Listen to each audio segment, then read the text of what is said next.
Ladies and gentlemen, a very good morning and a very warm welcome on behalf of SAPI, the Think Factory. This is Sangeeta Goel in here to navigate you through today's webinar on AI as a force multiplier in defense.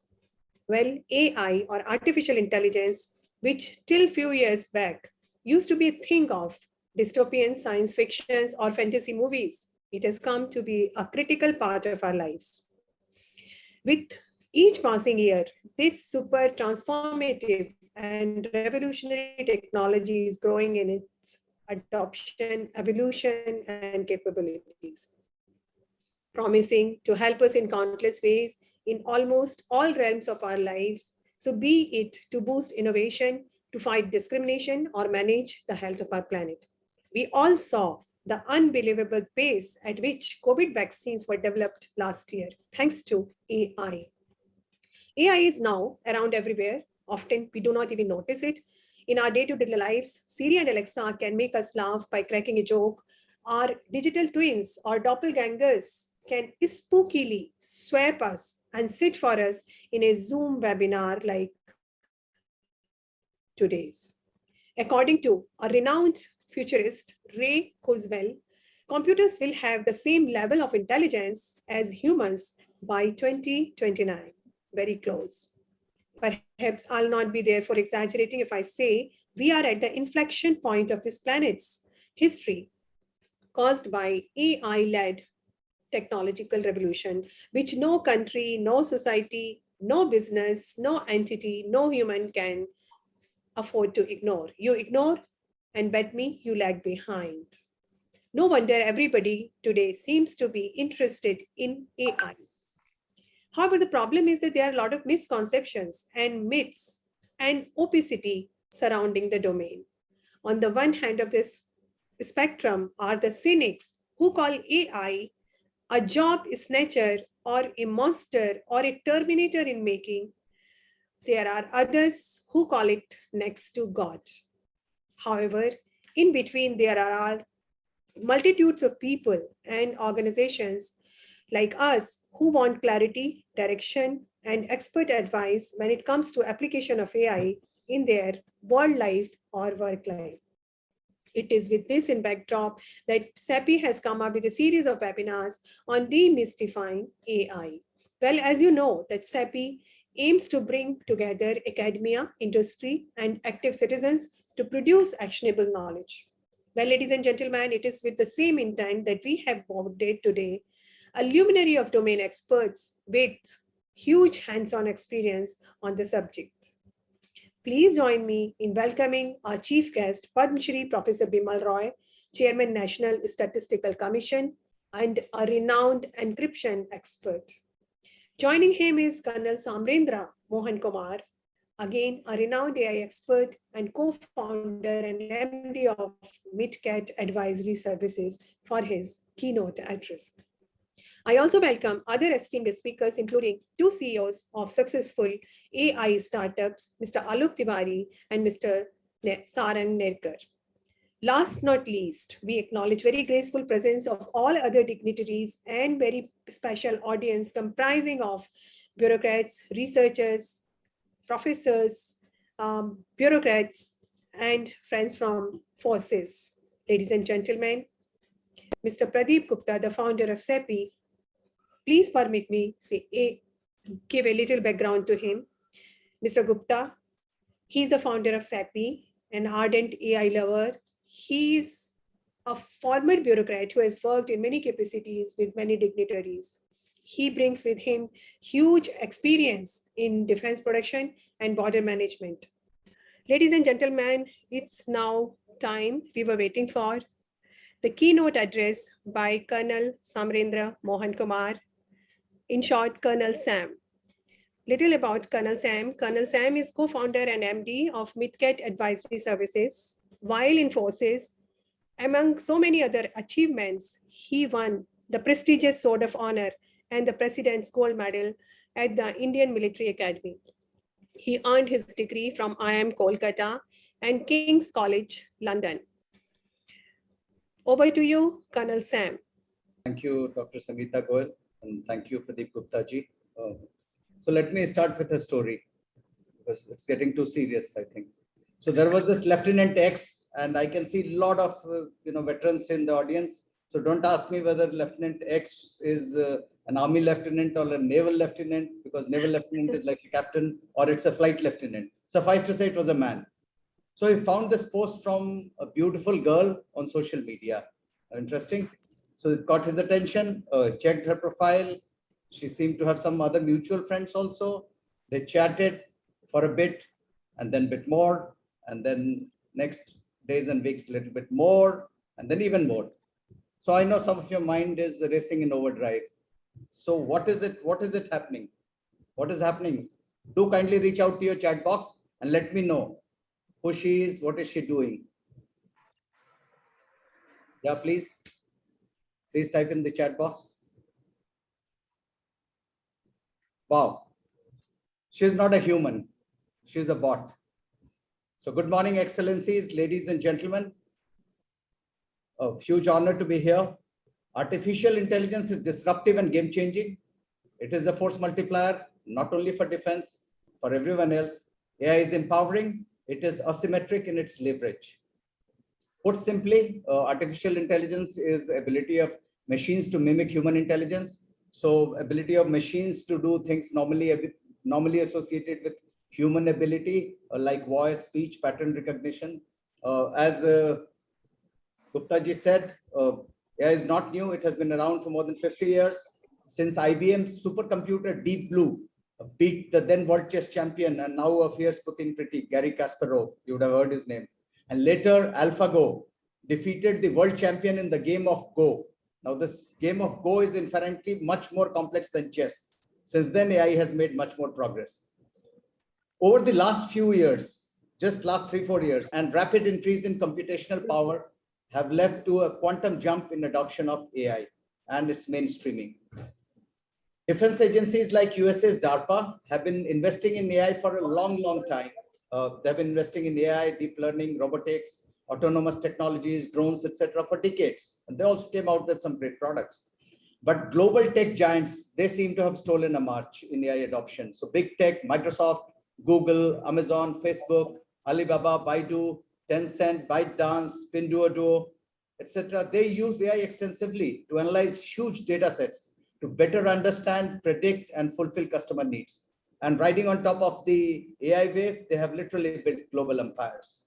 So what's happening? Ladies and gentlemen, Pentagon is turning to Silicon Valley, and India, South Bloc is turning to South India for help in AI technologies. So cooperation between defense and civilian technologies won't be easy. I can tell you that from personal experience. I spent about 2 decades in the military or a government side of things, and a decade and a half in the corporate and entrepreneurial. Military believes in the D word: defeat, destroy, degrade, disarm. Whereas Bangalore or Silicon Valley, it's much more subtle. It's the C word: create, collaborate, culture. So many of the employees in these software companies writing algorithms for war fighting. Google actually withdrew from a $10 billion US defense project, a large federal contract. So while, like Sarang said, industry, government, academia collaboration would be the linchpin of success, it won't be easy to achieve. So just a health warning on that. AI will take the humans out of the decision-making loop. AI will be useful in all domains of warfare: land, sea, air, space, and cyber. It will expand warfighting capability and capacity. It will optimize manpower. It will save lives. We are living in a rapidly changing world. Here, the pace of tech adoption and acceleration is exponential. And I love this data, and some of you may be listening to it enough number of times, so please bear with me. It took telephone about 75 years to reach 50 million people. Radio took half of that, 38. Television, 13 years. Internet, 4. Facebook, 3. Instagram and WhatsApp, less than a year and a half. Angry Bird Space App, 35 days. And Pokemon Go, only 19 days. So agility and speed will be important. Other than that, software is eating the world, said the famous investor Mark Andreessen. Then there is mass adoption of cloud and mobile. So combination of AI, deep learning, blockchain, quantum computing, mobile and cloud will fundamentally change the rules of the game. And what will happen? is that platforms, networks, and technologies will combine to provide what is called the network or multiplier effects. So DARPA is already working on projects that make science fiction seem so real. Today, I will outline 9 areas over the next 9 minutes where AI, deep learning, autonomous vehicles, robots, drones, etc. will combine to redefine warfare. I will try to take real life examples from every place, under the sea to space and cyber, every single place. So trend number 1, combat platforms. So machines will do a lot of heavy lifting. So you will have ships with fewer crew because machines will be doing many of the jobs hitherto done by human beings. Then 1 or 2 pilots may actually fly a whole squadron of aircrafts instead of 15 or 30 pilots. And these unmanned machines will obey the pilots. The second trend, intelligent underwater vehicles. So unmanned underwater vehicles or UUVs. So you would have heard of UAVs, most of you, and there are UUVs which operate under the surface. These intelligent submarines are capable of self-navigation. They can go thousands of kilometers. They have endurance for to operate months without refueling. They need hardly any supervision. They can autonomously comply with the rules of the sea. They can detect underwater mines. They track the quietest submarines in the entire operating envelope and undertake autonomous interactions with intelligent adversaries with limited human interface.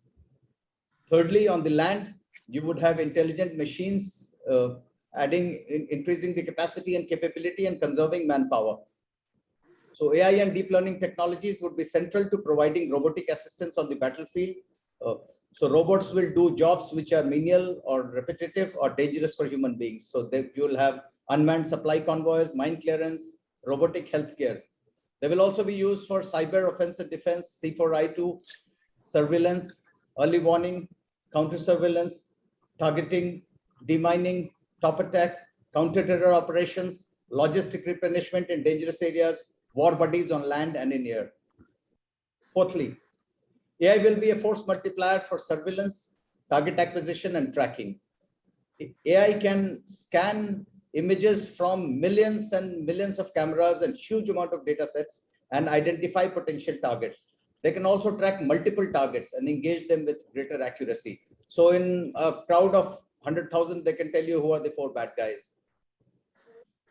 Fifth, for counter-terror operations, AI can provide real-time, vetted, actionable intelligence till the last moment and even provide you post-strike damage assessment. Sixth, AI will add logistics and healthcare, not only unmanned convoys in combat zones, but it will also provide preventive maintenance, help in self-diagnostics and repair of vehicles. It will support healthcare, including scans, assistance in diagnosis, and robotic surgeries in the field. Let us turn to UAVs, drones, and loitering ammunition, which is much talked about these days. Intelligent drones are redefining the land warfare and near land warfare.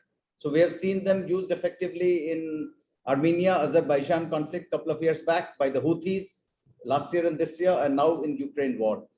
High-end intelligence gathering machines, once they're given orders, they can carry out surveillance in contested battle spaces very intelligently. They can also be used for terminal targeting. So Turkish-made, not so expensive drones are being used by Ukrainians, and then there are kamikaze drones, and the Russians have their own drones, and their drones of other makes, which are being used in the ongoing conflict. AI also increases the accuracy of target identification. So we have American TRACE program, DARPA's, which is acronym for Target Recognition and Adaption in Contested Environments. Now, Americans also keep making these, acronyms. I think they're not as good as Mr. Modi. So I think probably we can teach them how to make better acronyms. So TRACE is a nice one though. So it helps in, target recognition and adaptation in contested environments, or TRACE helps in responsive long-range targeting for tactical airborne surveillance and strike applications. Now, there are loitering ammunitions. They're designed to search and destroy radar installations or other tactical targets and even tanks. They're already operational, have been used in Armenia, Azerbaijan, as well as the Ukrainian conflict. Let us turn to the air domain. I told you I will cover all the domains. So US Air Force is working on the concept of the robotic loyal wingman or AI bodyguard. So I've taken this from an article in Al Jazeera, and I've taken a couple of other examples from there. So this AI wingman is designed to fly alongside a jet, which is flown by a human pilot. So there is a human pilot, and then there is a AI pilot. And they are able to complete the AI pilot helps the human pilot to complete the mission. It will also act as the AI bodyguard. It will defend the manned aircraft, and it is designed even to sacrifice itself to save the human pilot. And then we also have air-to-air refueling of aircrafts by using robots, and they have a better record than humans of doing so. And in war games and design simulations, AI pilots are already scoring over human pilots. So we are moving more and more towards the pilotless aircrafts and UAVs and drones. And in cyberspace, which is the final domain, the ninth one, more than 10 years ago, world's most famous cyber weapon, Stuxnet, caused Iranian centrifuges to spin out of control and destroyed. It appeared very, very sophisticated then, but it pales in comparison to what you have now. In cyberspace, most of the attacks will be launched using machines. Hence, defenses will also have to be machine-led. More than a decade after the Stuxnet attacks, malware and AI-led offensives have become far more lethal. Critical national information and communication infrastructure remains vulnerable to AI attacks. Hackers, sometimes with state patronage, have demonstrated the ability to disrupt power grids. Now, former Chief of Defense Staff, Integrated Defense Staff and Central Army Commander, Lieutenant General Anil Cheth, who was my boss earlier, he warned that future conflict will involve bypassing of frontiers to strike at critical vulnerabilities directly and in the hinterland at the appropriate time of choosing to the enemy. Traffic lights were shut down in Mumbai after a grid failure resulted in massive power outages across the city on 12th October 2020. This outage, according to government sources, was reportedly caused by a Chinese cyber attack. I want to cover two more aspects in the 2 to 3 minutes that I have. Firstly, there is intense race among global superpowers for AI supremacy. Russian President Vladimir Putin had famously said in 2017, whoever became the leader in the sphere of AI would become the ruler of the world. I don't think Russia has done a hell of a lot in the last 3-4 years, but US and China are investing heavily. China wants to become the global leader in AI by 2030. And China is a country of interest to a lot of people in India and the US. And I can see some people from the US have joined in. So thank you for joining well past midnight on the East Coast and closer to midnight on the West Coast. So availability of large data sets would be critical to the success of deep learning and AI. So China seems to have an edge over the democracies due to the state monopoly over data. In democracies, the data tends to get fragmented. Google, Microsoft will always have access to fragmented data, whereas China has the state monopoly of data. China sees AI as a game-changing critical strategic technology. AI shall play a leading role in what China calls its intelligentized warfare. Slightly tongue twisting to pronounce, intelligentized warfare. So that is used to target and crash key elements of opponents' operational system. China also sees civil military fusion or dual use technology as a key aspect of AI development. Algorithms, unmanned platforms, and extreme domains are contributing to intelligentized warfare in China. They're also looking at precision guided weapons, hypersonic glide vehicles, UAV cyber attacks, and they intend to target enemy vulnerabilities in networks for anti-access area denial operations, particularly in South China Sea. AI will also be used as offensive psychological tool in the domain of cognitive warfare to support information operations, disinformation, misinformation, misrepresentation, influence strategies, and propaganda warfare. It is in line with the Chinese military wisdom to subdue the enemy without fighting is the acme of skills. So deep fakes will be a very useful tool in China's arsenal to misguide opponents and regulate public opinion at home and perhaps abroad. So current areas of Chinese focus are AI-enabled radars, robotic ships, smarter cruise and hypersonic missiles. And these are very similar to what many of the other developed countries are doing. Finally, I want to look at some of the areas of concern. As AI makes exponential progress, there are major areas of concern. Can we trust AI to make lethal decisions?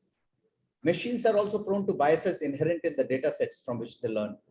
Is there a chance that these machines run amok, humans lose control, and machines exterminate the entire human race? This is a central concern before us because humankind, us as a race, we have already scored too many self-goals for our own comfort. So machines can be hacked, What if the entire armies are reprogrammed to turn against own forces? So there are Human Rights Watch and other organizations which have urged and called for prohibition of fully autonomous AI units capable of making lethal decisions. And then they're calling for a ban similar to weapons of mass destruction or mines. Another concern is, will AI be used to impact electoral outcomes and subvert democracies? So in conclusion, military AI will be an immense force multiplier, even a battle-winning factor, but the weapons themselves and the countermeasures against them remain largely untested. Overall, very interesting days ahead for AI innovations in defense and security, and it's good to see young entrepreneurs like Alok and Sarang working on some of the cutting-edge technologies.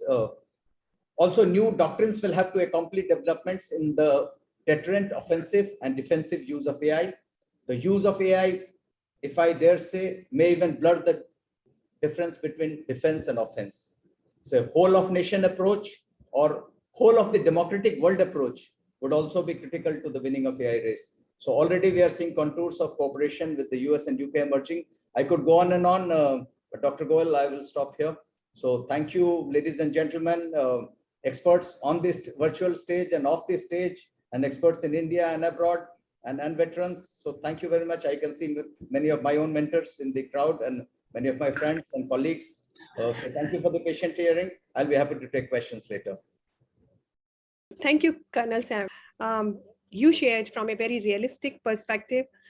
You highlighted how AI promises to be the biggest multiplier ever to the nation's army, navy, air, and even cyber and space forces. Interestingly, you raised very pertinent questions like, can AI be trusted with lethal decision-making? What if AI turns Ori like it counterattacks its own people? These are very realistic questions. I see a lot of questions pouring in targeted at your presentation, but I would request all the gentlemen and ladies to keep the questions reserved towards the end of the session, and then we will address, these questions will be addressed by the presenters.